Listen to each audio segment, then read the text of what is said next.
Greetings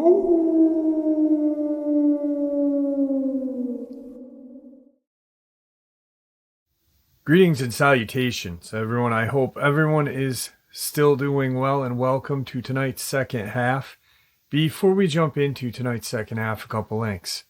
As many of you know, I rely on Patreon, PayPal, channel membership, and the merch to help the channel to continue to grow and go. Links to Patreon, PayPal, channel membership is in the description below. Merch displayed directly under the video. Also, Dogman Frightening Encounters, Volume 1 through 3, the audiobook versions. They were written and researched by Tom Lyons, narrated and produced by me, Jeff Only. Those audiobooks are available on Audible, Amazon, and iTunes, links to which are also in the description as well. And finally, last but definitely not least, if you'd really like to help support the channel to continue to grow and go, simply subscribe. It doesn't cost a cent. Click the like button, takes half a second. If you don't want to miss out on any of the informative uploads I put out daily, click that bell icon, and folks, please leave a comment. Why? Well, because these things really do help this channel to continue to grow and go. And yes, folks, they definitely do matter. Now, everyone, I've taken far too much of your time. Let's jump into tonight's second half, shall we? Alright guys, so tonight's second half is actually the upload that was aired right before Victor got sick and his book was taken down. A lot of people ask about it. And what happened is this upload came out. We were talking about it, and shortly thereafter, it was kiboshed very quickly. Because if you go to Amazon, if you go to the Amazon search bar right now, and you type in Victor Johnson, what'll pop up is Cryptid book or Dogman book or Government Hunter. It still pops up.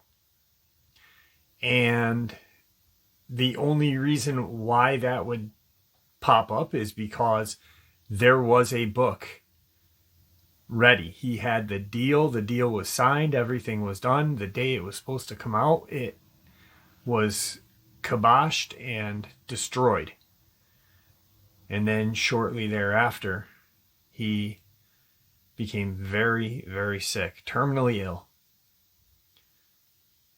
Let's get into this. Victor, how are you? I'm good. Doing great. It was good to see you, or good to hear from you today. When I looked at the caller ID when you called me this afternoon, I was excited because we have not talked in some time now. A lot of people in the comments and in emails that I've gotten have asked about your Alaskan trip. And I was thinking we could fill in everybody with how that went for you and your sons, if that's something you're willing to do. Yeah, we can talk about that. That works for me. So I'm gonna turn this over to you, and you can paint the picture of your terrifying Alaskan trip with your boys. Okay. Well, started out, we got flown in, and the natives up there, whatever you want to basically call them, and that's what I kind of refer to them as, took us out on a boat, put us out in kayaks about 2 miles away from Portage.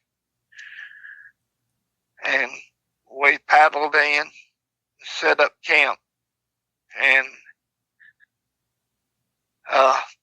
I made it clear to my boys that 200-yard limit for them from day one, and they agreed with me. They was fine with that because they didn't know what to expect. Neither did I.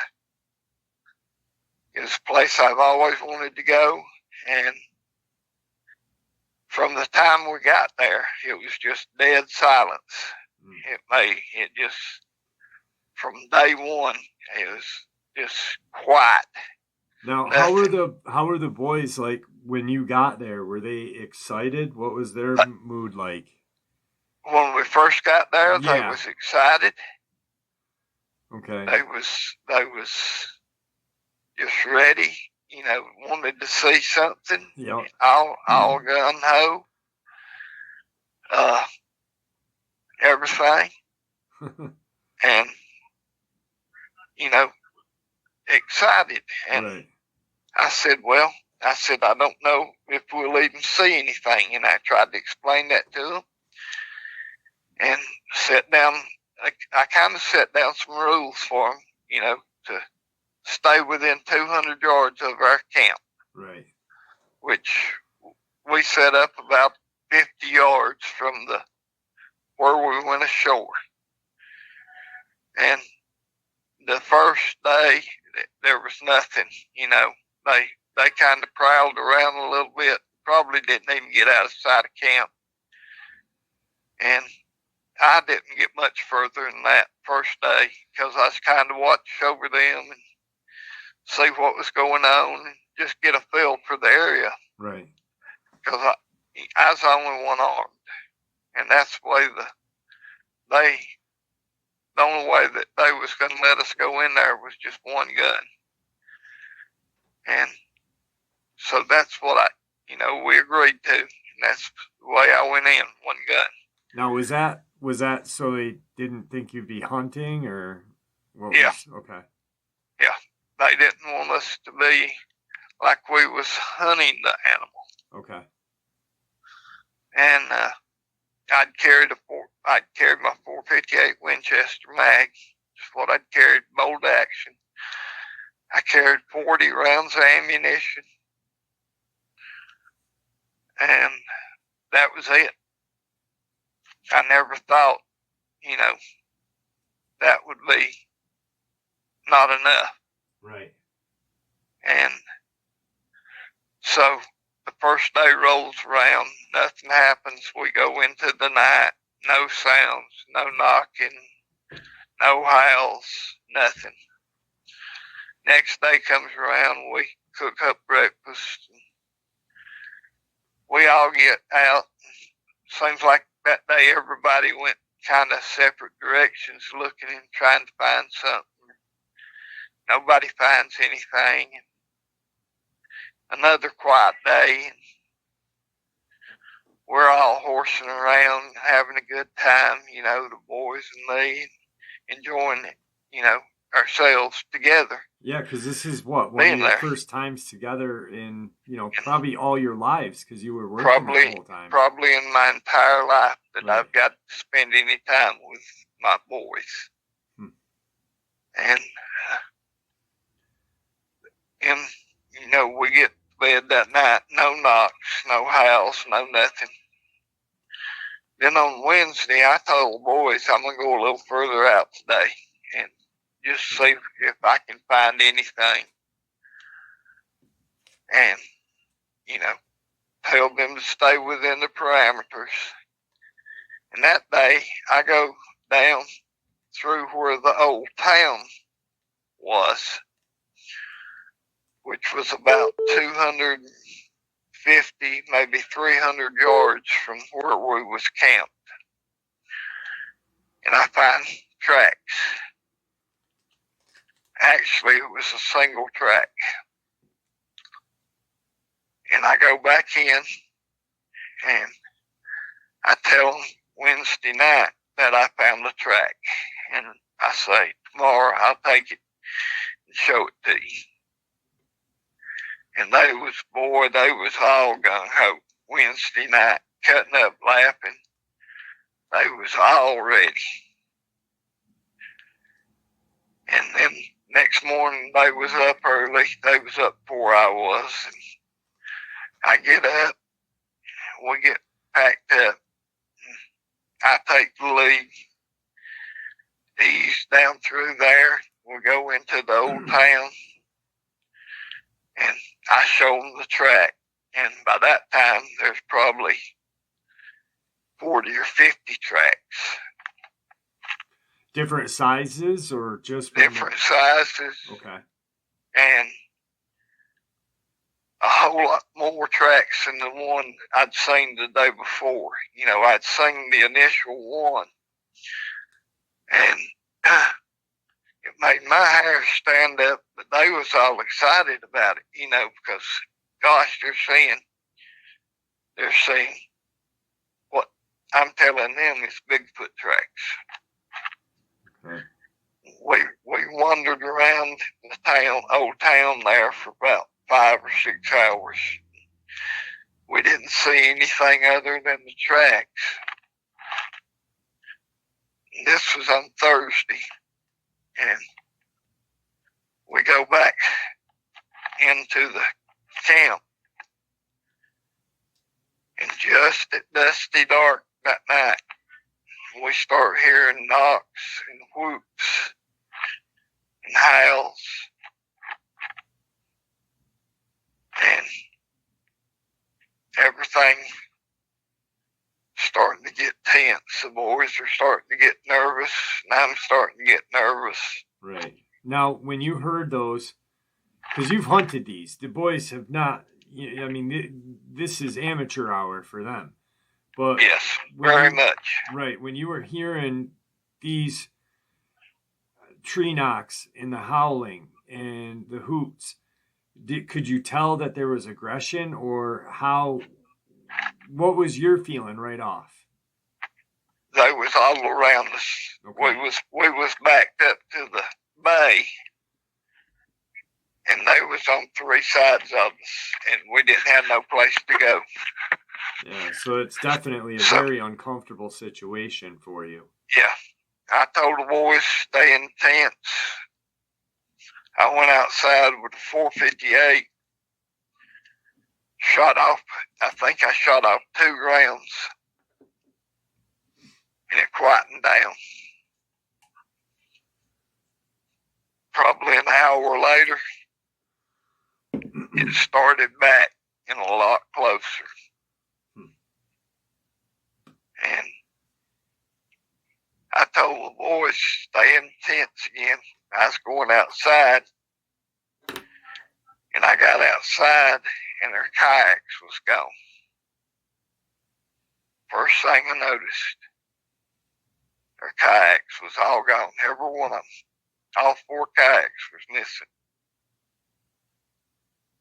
Well, I wasn't going to fire off no more rounds, because I knowed I didn't have but 38 more shots, and I didn't know what was going to happen. Right. And it was going to be Sunday before there was going to be a boat in the bay, and we didn't have any way to get out to that boat. Now, unless we was able to find their kayaks. So I just sat out there and watched them darting back and forth all around. And finally Scott came out the tent. He said, we got to do something. He said, we got to get out of here. And all 3 of these boys is my game wardens. That was in Georgia, they was game wardens, but not in the capacity to what I was. Right. Or supposed to be. And so they finally, all 3's out there, and they're seeing these things dart around, and they're seeing the size and everything. And they just can't believe what they're seeing. And we're up all night. And they're ready to get out of there. And the next morning, they find out that we ain't got no kayaks. And now they're scared.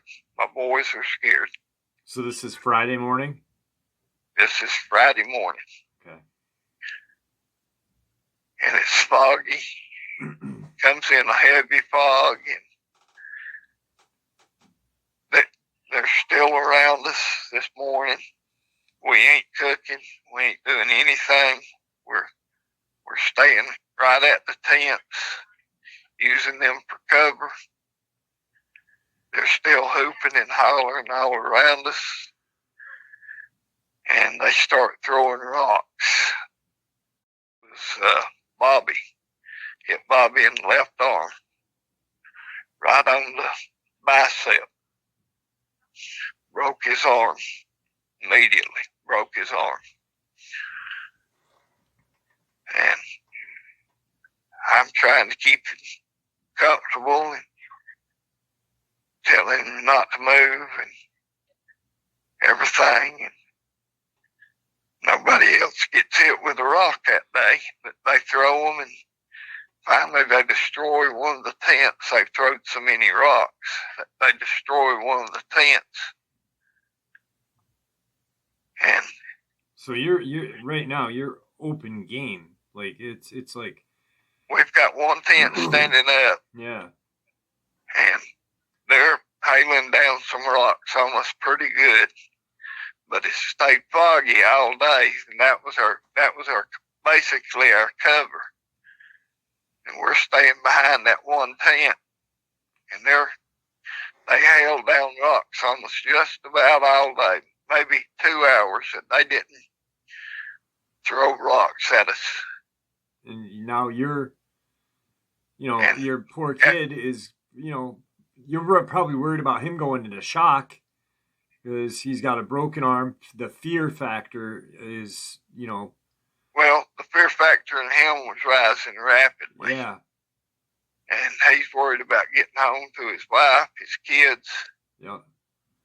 And because now with him, the swimming, it was a mistake. He's saying for him to come, and he wished he hadn't came. Right. And I'm trying to tell him, just stay calm. I'm gonna get you out of this. And just as it starts breaking dust, one of them breaks within about 20 or 30 feet of us with a rock as big as a human's head, and raises it up above his head. And I raise up and I shoot, and I kill him instantly. Shot him right through the neck. And down he goes. And just as soon as I done that, there was probably 20 or 30 come charging us and came running into us and tear down the tent and just overrun us, just run into us, bowling us over like we was bowling pins. They ended up, they broke 2 of Scott's legs, 1 of his arms, broke 4 of Scott's ribs. And then Randy, they broke his arms, broke his 7 ribs and an arm on him. And then they got to Bobby, broke a leg and broke 4 ribs. And I'm shooting that gun as fast as I can. And it being a bold action and only holds 4 shells. And they've done knocked me down, but I'm not hurt. I'm still able to load and reload and shoot. But, I'm just able to reload and shoot. And when it's over, I've killed 4 of them. But all 4 of my 3 boys are down. And I've got 3 Sasquatch on the ground dead. 4 Sasquatch on the ground dead total. And they pull back from us. And they're dragging the dead and wounded away. Now, are they, as they're dragging them away, are they looking back at you guys? Or are they making? Well, they're throwing rocks, seeing if I'm still shooting. Okay. Trying to get to me, but I'm trying to pull my boys to one place to keep us all together. Yep. And not let them drag one of us away. And it was hard to do. My boys was crying. I didn't know what else to do. I was doing all I knew to do. And finally, they pulled back enough to where I got my boys up in one group. My boys were scared to death, and I didn't know what to tell them. I told them I'd get them out of there somehow. Right. And I get them pulled all the way to the babe and get them behind the big log and start just telling them lay still, stay behind that log.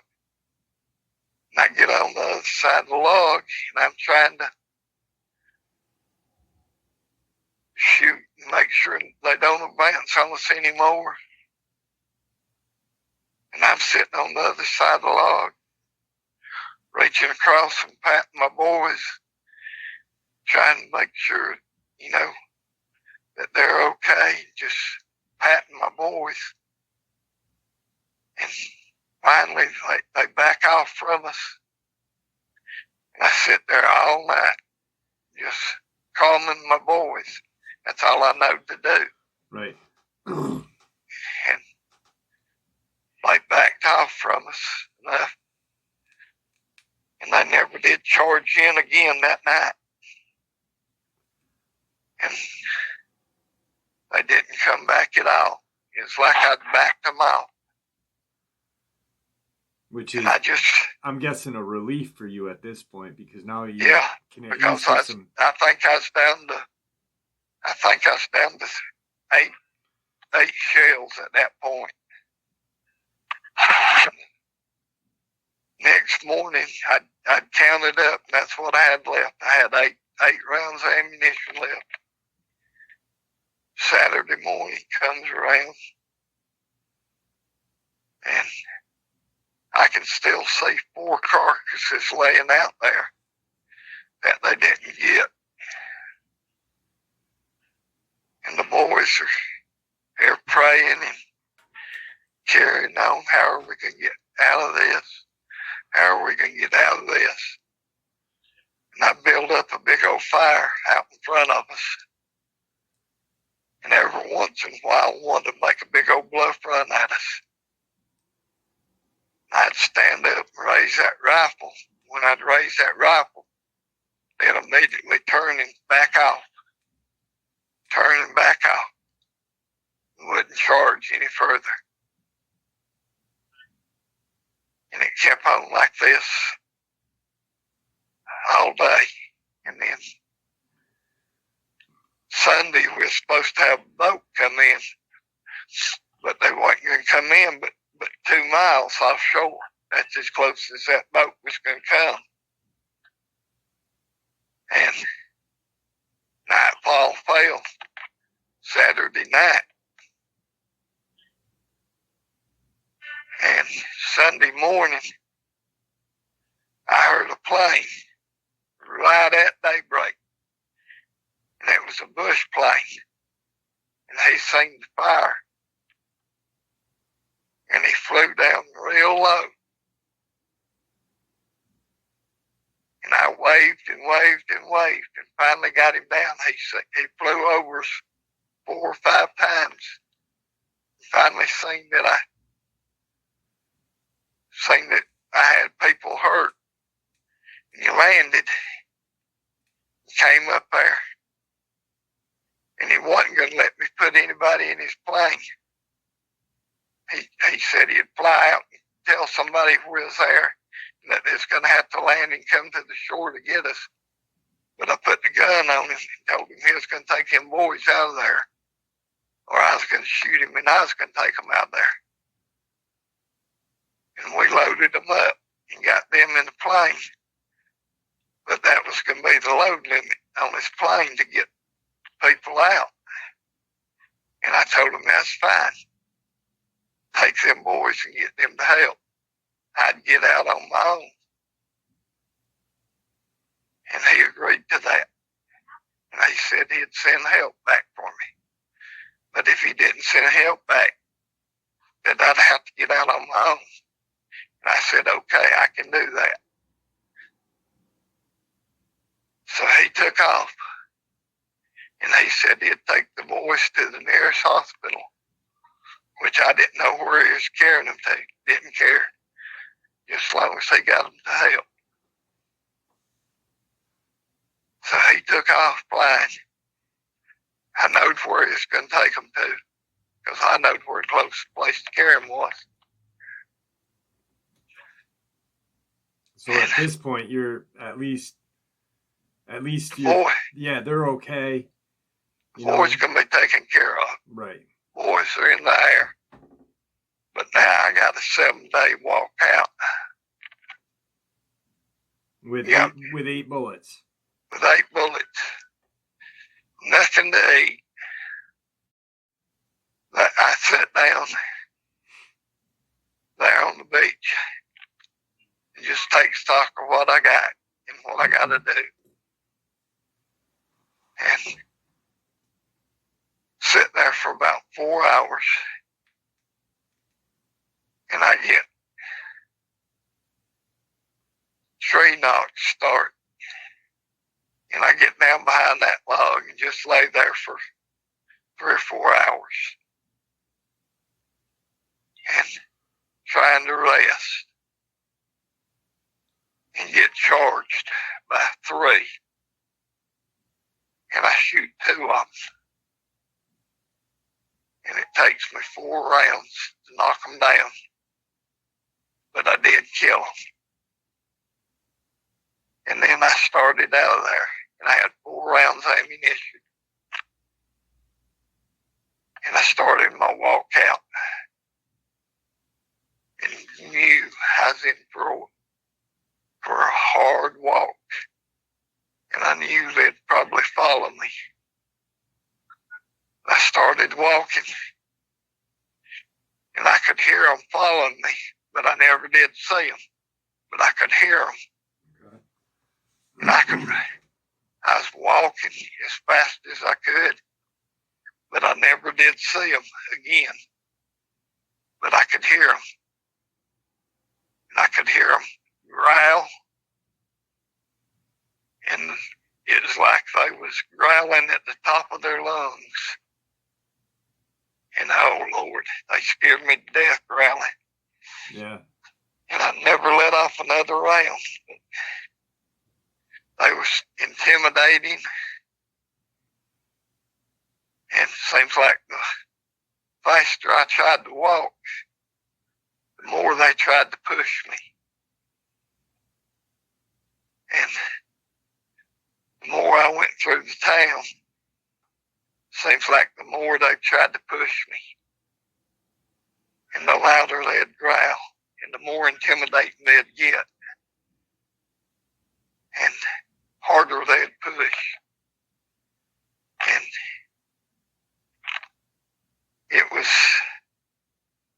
I was proud to get out of that little town. Right. And one town I never want to go back to. Yeah. Now, when you were walking, how far do you think they paced you at? How far did they walk with you? Probably 3 days before I quit hearing them following me. At least 3 days. So they pretty much were just they were looking out for their land. Yep. They ran me out of there. Totally ran me out of there. Wow. So then you get hooked up with your boys. How are they? Are they at the hospital? They're recovering? They're home. They're in Georgia. Right. I'm saying when you got hooked up with them at the hospital. Oh, yeah. They was in the hospital. They was in Juneau. Right. Now, I had made an announcement, stating that you had some trouble. And a lot of subs big trouble. Yeah, and a lot of subs were like, well, your boys were upset with you. And Yeah, we got back to Craig, and they explained to their families what had went on, and the families, including my ex, and everybody got upset with me for taking them. Yet it was it was not their idea, but it was all of your ideas. It was an adventure that you guys wanted to do. Yeah, it was. They wanted to go. Right. They asked me to take them. I mean, the only person I invited was you. Yeah. Now, you was the only person I actually invited to go. So with that, they're upset, but then they at least for that short period of time knew what you had done all of their life growing up. They knew what you had done and saw kind of what you had experienced firsthand for 40 something years. Yeah. Till I made a phone call and got a favor called in and had everybody in the family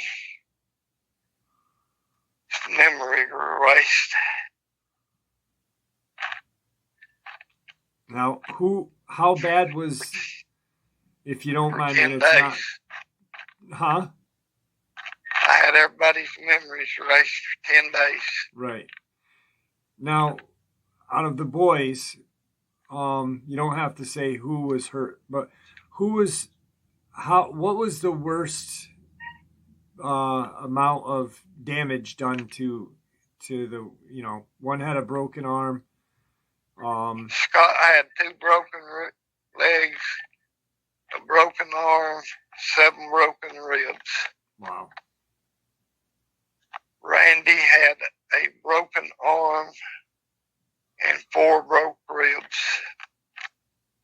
Bobby had a broke arm, a broke leg, and I can't remember how many broke ribs. Huh. So are they healed up now? I made arrangements and made phone calls and got their jobs back in Georgia. Okay. So they're all returning to work next month sometime. Because they had all quit their jobs. Right. Had all moved to Colorado and was looking for work. But when they got mad at me and pitched such a fit, I moved them all back home. I didn't want them with me any longer. Right. I mean, it's a hard thing to deal with, I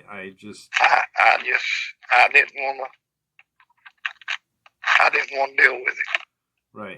Right. I mean, you've got them casting blame at you, and I know you, and I know you're probably blaming yourself anyway. Yep. So, That's enough. That's enough. Yeah, I can't blame it. I can't blame you on that. I done. I made phone calls and got everybody their jobs back. I mean, I done more than what I mean. Yeah. They wanted to go. It wasn't my idea. I shouldn't have took them. Right. Now, when you saw the aggression, out of all the years that you've done this and hunted these things, have you ever seen these creatures act that aggressive? The Sasquatch act that? Never. And they were never in the quantity they was in. Right. I never had a chance to protect the boys and myself. Maybe if I'd have been there by myself, maybe I could have took care of myself. But there was no way I could have protected all of us with one gun. Right. Yeah. Maybe if my boys had been armed, it would have been a different story. But the way it was and the circumstances that we went in under, no way. Yeah. And they showed intelligence too, because they knew if they took your kayaks out of there, you guys were screwed. You guys were pinned down. So yeah, and I never even found parts of them. Huh. So right there, they showed a complete, almost, you know, it was technical. You know, they were pretty much setting you guys up to fail. Yep. Wow. Yeah. Now, were these and that was huge too. Yeah, that was another thing. They were huge. Huh. 8 foot was small.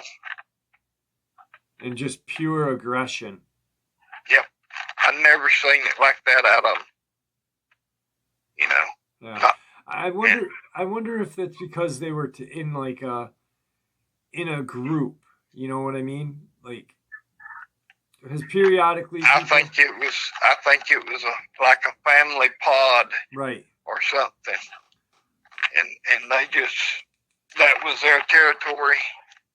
And by God, it was going to be held. Yeah. And they done it too.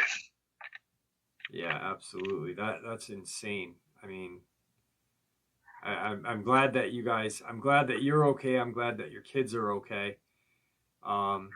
It's real crappy that your trip didn't go better.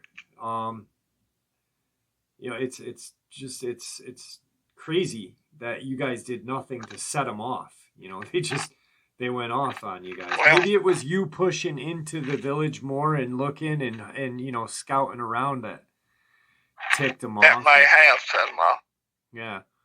That may have. But, you know, it's people think Sasquatches are the nice things, you know. They're not nice. No, they're not.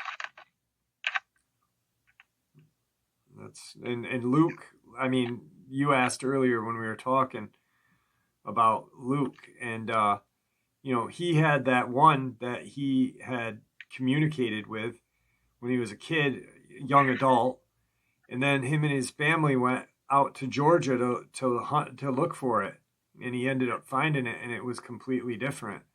You know, it was aggressive towards him and this and that. People really need to understand that these things are not friendly. They're not it's not Harry and the Henderson time. These are aggressive. Yeah, they're aggressive friggin' creatures. I got something I'd like to talk about real quick. Ben, on top of all of these attacks that I've covered on the channel, you haven't been able to listen to the channel because you've been dealing with a lot of your issues. But for some reason, there's been a lot of cases of feral human beings. And I find it interesting because, you know, when you shared the hunt that you did, what is it, out in Tennessee with the feral human there, the clan of the caveman or whatever, a lot of people kind of, you know, were like, yeah, right, whatever, caveman, yeah. But now I'm starting to see a lot more sightings of these feral humans. And I'm wondering why we're seeing new sightings of these things. I'm wondering if they're because we're pushing into their territory, I think, but they seem really, really aggressive. And you know, there was a guy that I was talking to probably a month ago, and he shared his encounter with me, and I shared it on the channel. He was out hiking, and you know, just him and his 2 dogs, and he gets to this ridge, and he notices what he thought was a squatch up on the ridge.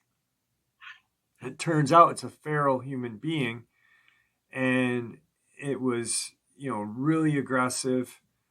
What's your thought on these things? And the, you know, I know you're not doing what you did before, but just your thought on why we're seeing so many new encounters of feral humans. Well, they've been out there for so long, and there's so many of them. I'm keeping in touch with my office where I used to be. Yep. And they've got an ongoing hunt right now back in Cades Cove in Tennessee for more of these cavemen-like people. Yeah. Going on up there right now. Supposedly 7 more have been sighted by hundreds of people this summer. Huh. And going into the fall, they're actually thinking about closing down the park for the winter. And haunting them in the winter? And trying to get some people in to search it out through the winter and see if they can find them and remove them. They're wanting to try to do it more humanely. Yeah. But these type of people like that are so aggressive that you can't be very humane. Yeah. It's not like you can move like a bear or a bear cub. You can't, you find it one place, you bring it to another.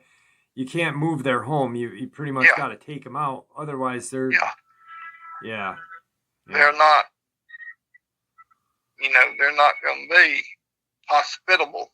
Yeah, they're not going to welcome you in and, have you chew on some of their roots and shit like that. That's right. So, I shared a picture with you. I did an upload the other day out of Oregon. What did you think of that picture? Dogman. That's what I thought. When you and I were talking, you could see the snout, and it's almost like the way I'm seeing its snout kind of up a little bit. Its mouth is open, and it's almost like it's sniffing around with its mouth open, and head raised just slightly. But it's not a big muzzle either. No. Well, it's pretty large, too. It's big. Yeah. That's a big boy. Yeah.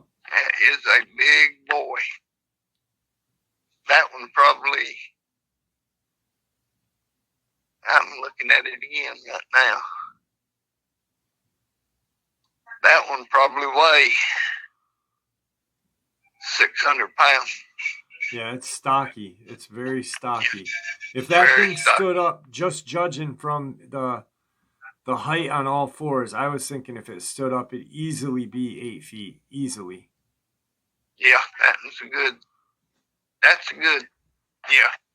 And if you look right on the front left, kind of the shoulder area, the front, that's its breast. You can see how muscular it is. Yeah. On it. Yeah, it's kind of got a shine to it. It's very large. It's definitely something that I don't want to run into. No. And it's crazy that I looked at some of the comments that people have been making. And this picture came from a deputy. And Deputy Sheriff, right? Yep. And one person said, well, how come this picture made it to the public? And my thought on that is because the deputy is looking at it like it's a bear. The news articles were like it's a bear, and they're gonna brush it off like it's a bear. But then you have some internet sleuths that were out there on the Facebook page of the sheriff's office and said that's a big dog. and the news agency said, nope, that's a Squatch. And I saw it, and I was like, that's a big Dogman. That's what that is. Yep, that's crazy. He's down on all fours getting. The question of the day for you. Okay.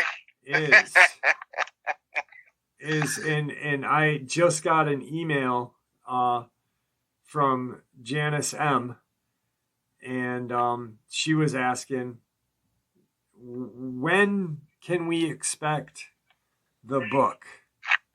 November the 19th. Okay.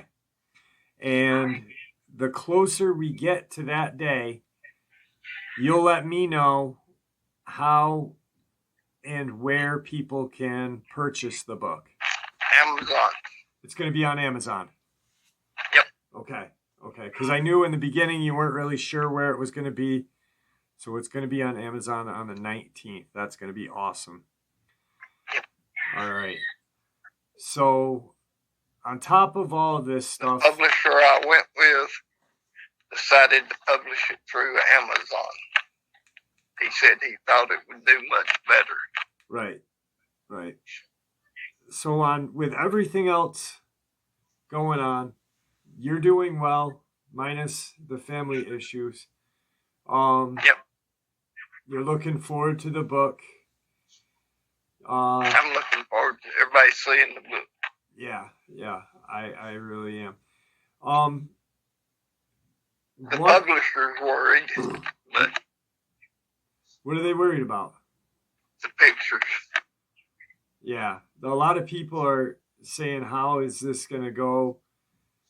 Well, one of the emails I got was, it was almost a troll. It was a troll email, saying, how the heck are they allowing him to use these pictures? What's your response on that? Well, we're gonna see how it goes. So right there, we're gonna see.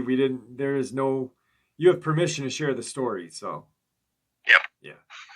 Okay. I don't know if they'll allow the pictures. All right. Well, do me a favor, don't hang up when we end this, but it's been great talking to you. It's always great talking to you. We talked for a while. It's always good to talk to you and to talk to everybody out there. Yeah, everybody's been asking about you. How are you? This and that. And, I knew you were going through crap. We've tried to get in touch with each other. Today was the day. And I'm glad that we were able to get in contact with each other and be able to talk for a period of time. We finally made it. Yeah. Is there anything that you want to say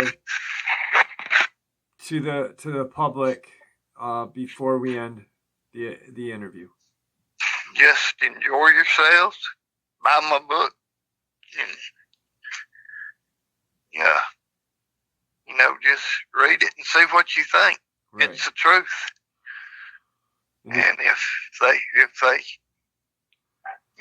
don't give us a bunch of crap over the pictures, we'll be in good shape. Yeah. So on the 19th, get the book as fast as you can, because that's right. If BS comes out and the government wants to shut it down, you'll at least be the first one. Get it fast, because if they want to shut it down, they can do it. It's going to be like the Abby Hoffman book, Steal This Book, where it exists, but it really doesn't exist. Yep, that's right. Well, Victor, it was great talking to you. I appreciate you taking some time and sharing your family's outing. I'm sorry it went so crappy, and I could really hear it. When you were telling it, your demeanor really slowed down. I could tell that you were, upset with it, and now, you're back to your normal self, cheery. I'm sorry that it went like that, but I appreciate you sharing it with us. Well, I'm glad to share it with everybody. I just, wish wish the outcome had been a little different. Yeah. But it is what it is. Absolutely. Absolutely. Well, you get what you ask for. That's right. Unfortunately. And, just be ready. Don't ask for something you can't handle. So there you go. Well, my friend, we're going to end this. Thank you so much. And it's a pleasure talking to you always. All right. Thank you. All right. So I don't know if it was because we talked too much about the book or if he had talked too much on the channel. I know there was times that he said that he was just within the lines of talking too much. But once again, go to Amazon, type in Victor Johnson, and immediately, you don't even finish Victor Johnson, just like, or you know what I mean? And then the suggestions pop up. Victor Johnson Cryptid book. Things don't pop up like that unless they were there at one time. It was literally ready to be sold. Guys, I hope you enjoy today's second half as much as I enjoyed sharing it with you. I'd like to thank you all for supporting the channel. Your support is what makes the channel continue to grow and go, and what makes it a safe and special place for people to share their experiences without ridicule, judgment. It's truly appreciated. It is everything that you guys have done. Everyone, please stay safe, happy, healthy, and ever vigilant, keeping an eye on our children, our pets, our family, and friends. These creatures are real. They are out there. They are dangerous. Share this information with the people you love and care about, and it may just help save their lives someday. Until next time, never stop asking questions. Never stop searching for answers. God bless.